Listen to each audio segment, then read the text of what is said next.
everybody? It's Mr. Wagstaff. Cool stuff to talk about today. So yesterday we started talking about how it started getting bonkers in the United States. The Kansas-Nebraska Act had turned into Bleeding Kansas, where it's like a mini civil war taking place in Kansas at the time. Then the violence in the Capitol with senators like beating each other almost to death in the Senate. Things had gotten out of hand in America at the time. Now, the tensions were so high, there ends up being a consolidated effort to try to calm tensions down to keep stuff from getting squirrely. We're going to talk about that today, of how they tried to attempt to tone down issues and how it was extremely ineffective to do so. So let's go ahead and hop into it. So one of the first things we're going to talk about today is a guy named James Buchanan. All right, here's James Buchanan. This is a colorized photo. It wasn't actually a photo at the time, but the fact that we have that technology is awesome. So he's going to be elected president in 1856. He's a completely useless president. Now, before we start talking too much trash about James Buchanan being a useless president, let me explain to you, that's what we needed. James Buchanan, so, you know, you want to make fun of, like, James Buchanan's like, hi, everybody. Like, James Buchanan gets elected president in 1856 because he promises not to do anything that will, you know, maybe cause conflict to arise. Keep in mind that we're about 4 years from the actual Civil War taking place, right? I mean, tensions are out of the roof. So they want to hire somebody. They want to elect somebody who is not going to tick everybody off. James Buchanan promises to do that, and for him, that is correct. So James Buchanan is basically just supposed to be a warm body that comes in, sits down at the president's desk, and it's like, okay, everybody just be calm, all right? So the idea was he is a Democrat, so he's from the South. The South was terrified, like if a Republican got elected president, because at this time, Republican Party is new. The Republican Party is anti-slavery and does not want the expansion of slavery to take place. The Democrats are terrified that if a Republican comes into office, that the Republican may try to stop slavery from expanding in the new territories. So the South is like, we ain't going to accept a Republican president. So the North is like, all right, look, if we can just calm down tensions here so we can take a breather, we're cool with having a Democrat in office as long as he doesn't like try to like, you know, do anything weird. So everybody kind of agrees on James Buchanan. You can tell by the election. Look, I got that over my face right there.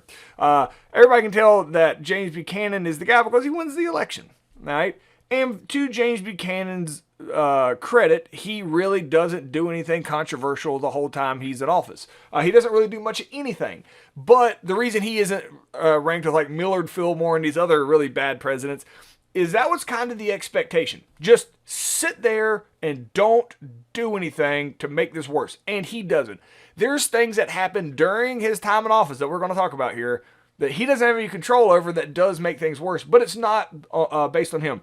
The other thing, which is interesting as historians look more into this, and it's hard to know for certain, but there is a lot of evidence that points that James Buchanan may have been our first gay president. So take that as you will. So that is kind of a generally accepted opinion now about James Buchanan. Obviously, homosexuality was not nearly as accepted back in the 1850s as it is today. So it wasn't anything that was advertised or, you know, even talked about, and most likely was heavily hidden from the public. So that would not have been something that people would have like known at the time. There could have been rumors, but I think it's worth pointing out that James Buchanan may have been our first gay president. I say first because I don't. He's the only one that I know of that is generally assumed that he was gay. So I say first because, I mean, I doubt he's going to be the only one. So I don't like have a list here of going by of who's gay and straight. So, but anyway, so I thought that was a tidbit that's worthy of mentioning here for James Buchanan. So again, James Buchanan doesn't do anything as a president, but here's something that happens. that is crazy huge while he is president is the Dred Scott v. Sanford case. It is a Supreme Court case that is going to just skyrocket. If tensions weren't already high, it sends them out of the roof. So here's a sketch of Dred Scott, the guy we're going to be talking about. So let me go through here and walk you through this timeline of the Dred Scott case. It's a really cool story. All right. So Dred Scott, he's born in 1799. He was born a slave. All right. My understanding is he was gifted to an owner, all right, a guy named Peter Blow at his first birthday, and him and Peter Blow were the same age. All right. That's the story I've heard. Anyway, so he is the same age as Peter Blow. He grows up with Peter Blow. And Peter Blow takes him to Missouri in 1830. All right. Missouri, a slave state. Dred Scott, a slave. All right. Peter Blow is going to die. All right. So Peter Blow dies. The owner dies. The Blow family is going to sell Dred Scott. Because keep in mind, slaves are incredibly expensive. So Dred Scott is some type of skilled laborer. I should probably have looked that up before I started teaching this. He's not working in cotton fields or anything. He has some type of skill, like a blacksmith or I think they call him a porter. I don't really know what that does. I'm going to be honest with you. But he is a skilled laborer. So what these owners do is you own a slave that has a skill. You rent him out to go do things for other people. They pay you. So that is how so all this money that Dred Scott makes as a slave doesn't actually come back to him. All right. So he is purchased by a guy named Dr. John Emerson. All right. So John Emerson buys Dred Scott. Then he moves. All right. He moves to Wisconsin. All right. Now, Wisconsin is a free state. When in Wisconsin, all right, the owner, Dr. John Emerson, marries Harriet Robinson. All right. So, then Dred Scott's owner dies again. So this is the second owner he has that dies. So Dred Scott's when his owner dies, all right, Irene Sanford is the one who's going to have control of him. Who is, so they don't really mention it here. The owner has remarried to Irene Sanford. All right. So Irene Sanford now owns Dred Scott. She moves around in a bunch of free states. Sometimes goes back to Louisiana and takes Dred Scott. Now, Dred Scott is married as well. All right. So he married another slave, and they are sometimes split up because they're owned by different people, even though they're in a free state. Now, if you're like, wait, that seems weird. Absolutely. Dred Scott couldn't read or write. All right. So not saying he was dumb. He just couldn't read or write. So how in the world in the 1800s are you going to legally combat the fact that you're in a free state? All right.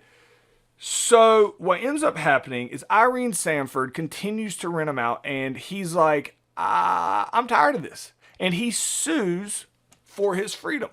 All right. It goes up the chain. The first court says, okay, you're free. There was a moment where he was freed, and he's like, yes, because they're like, you can't have a slave in a free state. And then they said, nope, you're a slave again.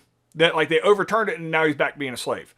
So he keeps appealing it. It goes all the way to the Supreme Court. Now, I should mention, jumping over a big part here. So he can't read, he can't write, he has no money because he's a slave. How's he affording these lawyers and all this legal representation? You know who ends up really helping him out is his original owner, Peter Blow. His family that had sold him see this, and they finance this whole thing. So his old owners are like, yeah, this is wrong. I guess they've realized slavery is wrong, and after they sold him, made a bunch of money off of him, and they pay his legal fees all the way up. it makes it all the way to the Supreme Court. And the question is, can you take a slave into a free state and the slave is still a slave? Because that's what Dred Scott's saying. He's like, they keep taking me in these places where slavery is illegal, but I'm still a slave. The Supreme Court says in 1856, we're 4 years from the start of the Civil War, it's getting ready to happen. The Supreme Court says that a slave doesn't have the right to sue in court because, this is crazy here. The Supreme Court officially said anybody of African descent, so anybody that's black, whether you're free or slave. Now keep in mind, there are at places rarely black slave owners. The Supreme Court says in 1856, anybody of African descent cannot be a citizen of the United States. Let that sink in. So free black people who have their own business and everything else, they're not citizens of the United States since you're of African descent, and therefore you don't have the right to sue for your freedom. So you're still a slave. What it does, the Dred Scott decision, while incredibly baffling, it baffled everybody. Here's what it does that just skyrockets tensions even more. If Dred Scott's still a slave in Wisconsin, all right, all that means is slavery can exist in Wisconsin. You just can't buy a slave in Wisconsin. The sale of slaves is illegal. So if you live in New York City and you want a slave, well, you can't buy them in New York. But if you go down to South Carolina and you buy slaves and bring them back to New York, slavery exists fine. All right. This infuriates the North. When this decision is passed, which first off says black people aren't citizens of the United States. Secondly, whether you're slave or free, you're not citizen. Secondly, it basically makes it impossible to stop the spread of slavery because all it says is there's just certain places you can or can't buy slaves at. But if you're a slave, you're still a slave when you get taken to a free territory. The whole country just erupts angrily. We're still talking and arguing faith. We're not murdering everybody just yet. Well, in Kansas they are, but not yet. So to tell you the rest of the story, what's really interesting is that Irene Sanford, who has been the one who keeps renting them out, making money off of them, she remarries, all right, to a guy who was an abolitionist. So because she didn't have the slave all the time, like she would just rent it out and they would just send them money. She didn't interact with Dred Scott. When her new husband finds out that she has the most famous slave in America, that's who she owns. He didn't even know this till they got married. He was like, yeah, that's not a thing. He sells, I wish I could just say that he made her release Dred Scott. Dred Scott actually tried to buy his own freedom multiple times and had the money to do it, and she said she refused to sell him. So her new husband's like, you're going to sell him, and sold him back to Peter Blow's family, who then, once they got him back, they gave him his freedom. So at the very end of his life, he does end up living as a free man, but he only lives a few more years after this court case and dies of tuberculosis. But he does end up getting his freedom, but not thanks to the court system. The court system said no. And America is furious, all right? So, this brings us to 1858. We're getting close to murdering time with the Civil War. Let's introduce this guy. You may have heard his name before. His name is Abraham Lincoln. Now, Abraham Lincoln, very famous. Obviously, Civil War president, ended slavery. Yes, all of that. For American One, stay with me here. We know Abraham Lincoln, probably the greatest president of all time. George Washington. And we'll talk a lot about Abraham Lincoln. You'll get tired of hearing about Abraham Lincoln. We look at it backwards. So we kind of see the end game where he does pass the 13th Amendment and he does end slavery. He is absolutely pivotal for ending slavery. All right. When you start at the beginning of the story, it's a whole different ballgame. So you have to understand from his mindset moving forward, he's not like, I'm going to abolish slavery. Because as we introduce him, that concept of getting rid of slavery in America is just impossible. That's just not a thing that happens. The argument is over stop it from spreading, not get rid of it. Nobody's talking about getting rid of it because that would be impossible in 1858.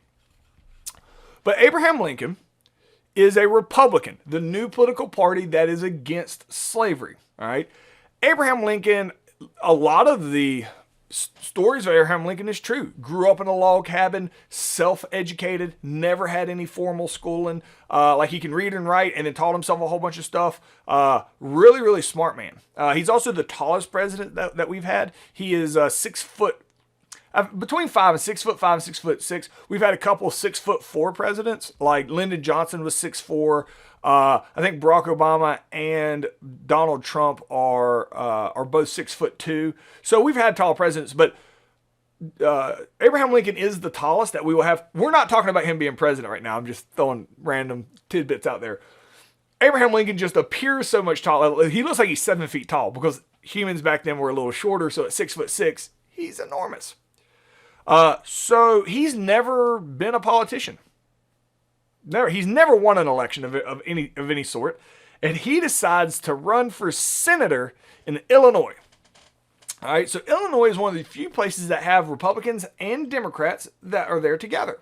All right, most places are all Republican or all Democrat. So Abraham Lincoln, he is going to run as a Republican for a Senate seat as a senator in 1858 against a guy named Stephen Douglas. All right, now. This is an actual photograph of Abraham Lincoln. Now, they're sitting down. He's not 18 feet tall, but he is really tall. Also notice he doesn't have a beard, and I'll tell you that story here in a little bit of why he doesn't have a beard. So Abraham Lincoln runs for the Senate, and he is running against a guy named Stephen Douglas, who is a very well-known politician. Abraham Lincoln is a fantastic arguer, great arguer. You know who else is a great arguer? Stephen Douglas. Stephen Douglas is a Democrat. All right. Stephen Douglas supports slavery. We'll put that in quotes. He supports the rights of the states to choose. All right. So he doesn't think the federal government should come in and tell a state what it can or can't be, that the people should choose for themselves. He's like, I hope they choose not to be slaves, but slave states, but I think it's the right of the states. That's how Northern Democrats had to play that line. They're like, oh, I hope they don't become a slave state, but I think it's the right of the people to choose that. So Stephen Douglas, pro-slavery, we'll simplify it. Lincoln, anti-slavery. Stephen Douglas, short and fat. Abraham Lincoln, tall and skinny. Both of these guys argue really well. So what they did is, as they're running for this Senate seat, they decided to have a debate. This is how you raise money. You charge people to come in and listen to you argue.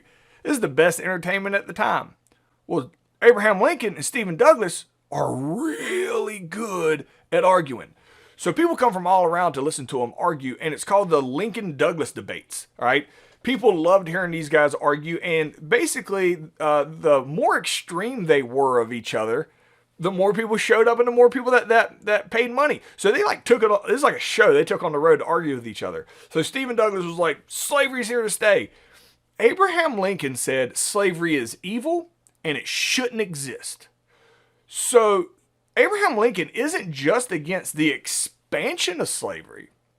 He says slavery in general is bad. Now that's extreme talk. He was like, I wish we could just get rid of it. That'd be great. That's like an extreme version at the time. Like nobody actually thought that. And Abraham Lincoln probably had to play up his opinion a little bit because it makes a better argument. All right. So, I tell you this whole story, and then the election happens. Guess who wins? Stephen Douglas, like in a landslide. You're like, Mr. Wagstaff, did you just tell us an entire story about Abraham Lincoln to tell us that he lost an election? Yes, I did. This is extremely important, though. So he loses the election in 1858. Still, Abraham Lincoln has never won a political position. The reason it is important is because in 2 years, in 1860, he's going to run for president of the United States. Because of the Lincoln-Douglas debates, everybody knows what he stands for. He's anti-slavery. The South hates Abraham Lincoln with a passion when he's going to run for president because he is on record as saying slavery is bad over and over and over and over. And he's like, I can't tolerate slavery. It's over and over and over.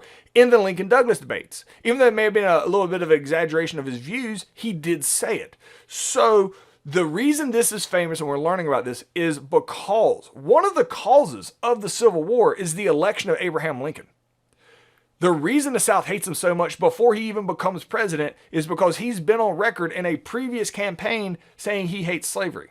All right. So even though he loses this Senate seat in 1858 to Stephen Douglas, the fact that his views are on record of being anti-slavery is going to infuriate the South. There is also something that I should point out here with Stephen Douglas has this thing called the Freeport Doctrine. So he says, hey, I don't like slavery, but I support the rights of the states to have it. So when the Democrats, and he's a Democrat, all right, and he's like the most northernmost Democrat, so he has to play that line. All the Democrats in the South love the Dred Scott decision. All right. So the people in the North are looking at him like, you support the Dred Scott decision? Because nobody in the North likes the Dred Scott decision. Here's the line that he plays, and it kind of backfires on him. And he calls it his Freeport Doctrine. Like he has to like, here's how he's going to manipulate this. He's like, okay, so I don't think it's bad that slavery can spread anywhere. What should happen is the state governments should all pass state laws that say they don't want slavery. I don't think that there should be, a mandate across the board saying that you can't have slavery. I think the states should have the right to not have slavery. It's popular sovereignty. States should have the rights to not have slavery. All right. When the South realizes that there is a chance, and this is how aggressive the South is getting on pushing the expansion of slavery. When the South realizes that, oh my gosh, that's right, the states can still say there's no slavery. The states actually want the federal government to tell all the states slavery has to be able to exist. So his Freeport Doctrine basically just motivates the South even more to push for slavery in places that slavery used to not exist at. Tensions are just rising and rising and rising, like leading up to 1860. I guess they can't get any tenser. Here he comes. John Brown's back. I'm sure he'll make everything nice and this is the guy, if you remember, that hacked to death people at Potawatomi Creek with a broadsword, right? He done growed his beard out now. He has grown his beard out now. So this is John Brown trying to look like Moses. So he comes up with this idea. All right. Now, tensions are already super high. He believes that if slaves are armed, they will rise up against their owners and kill them all. All right. And that's what he wants. He wants to kill every white person in the South that supports slavery. He wants to arm all the slaves and kill their owners. All right. I believe he thinks this would happen because this is like the owner's biggest fear in the South.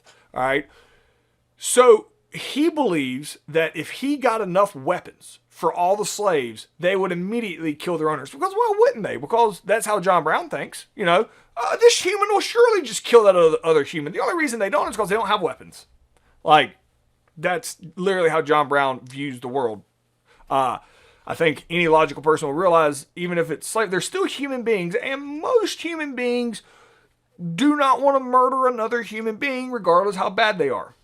Like, you might talk about it, you might threaten it, you might joke about it, but when it comes down to actually murdering another human, you're like, don't want to do that. John Brown clearly hacked people to death with a broadsword. Doesn't faze him. What he's going to do is there is an armory, all right, in a place called Harpers Ferry. So Harpers Ferry, and what an armory is, it's just where the government stores weapons. So if there's like, and it's at different locations, so like the militia can show up and get weapons. There's still armories today, located in different, and Moxville and small towns everywhere have an armory, and they're military weapons for the Army Reserve and stuff like that. It's just a stockpile of weapons, and they're guarded because obviously you're not going to leave them unguarded. John Brown decides he is going to raid Harpers Ferry. It's a armory, all right, and take all the weapons and give it to all the slaves in the South. Now, he's going to attack Harpers Ferry with all of his sons, because these are his gang, is all of his gazillions of sons that he has. So there are thousands of slaves in the vicinity. He fully believes, even though he's showing up with like 10 people, that when he takes over the Harpers Ferry, that all the slaves will come over to him. He will give them weapons, and they will start this massive purge of slavery. All right, long before like the military or anybody can show up to stop him. 100% believes it. So John Brown raids this arsenal, kills the people that are standing guard, all right, and takes over the arsenal. So this is modern day. It's a historical site today. This is where he goes in to get all the weapons out. All right. Once he's in there, he has all these weapons. He expects all the slaves to come running from the surrounding areas to help him out. Not a single slave shows up. Just doesn't. So he is stuck in here, and the military does show up. All right. And so this is an actual building. This is a drawing. You see that building there in the background. They are going to go in and capture John Brown and his sons. All of his sons are killed in this battle. All right. John Brown is captured. Now, I want to point out something cool. This happened near Washington, D.C. So the head of the entire United States military is who showed up with his own soldiers and defeated John Brown. Trivia question for any of the history people here. Who was the head of the entire United States military in 1858? Jeopardy question. The answer, Robert E. Lee. You're like, I've heard that name before. The rest of it. Robert E. Lee ends up being the head of the Confederate military in the Civil War. His job before running the Confederate military is he was in charge of the entire United States military. So Robert E. Lee shows up with the soldiers and completely ends this raid and captures John Brown. So John Brown is put on trial. All right, it's very quick. And then he is hanged. All right. So he is executed. John Brown's last words were that I've written here. I don't want to say it wrong. I, John Brown, am now quite certain that the crimes of this guilty land can never be purged away but with blood. He was accurate. He's like, look, slavery ain't going away. If you want it to go away, so going to be a whole lot more people dying than me. And it ends up being pretty famous because that's exactly what happens. Here's a picture of John Brown and Robert E. Lee saying, John Brown, you're an idiot. Okay. All right. Right here is, I put this up here because, so John Brown, you would think would be a bad guy. The North loves him. They write more songs about him. That building up here, this one, at one point, they renamed it John Brown's Fort. Same building. All right. Sure don't look the same that much, but it is the same location. It's National Park. So this is in the late 1800s. It was renamed John Brown's Fort. People loved him because he was willing to do the evil stuff that everybody wished you could do. Tensions are crazy. It is, all it takes is one little thing and it's just going to be kablooey. And that's what we're going to talk about tomorrow, is that last little thing, and it's going to come down to an election, a presidential election, that's just going to absolutely change the course of American history and most likely the world history. But we'll get there tomorrow. All right, I'll see you guys tomorrow.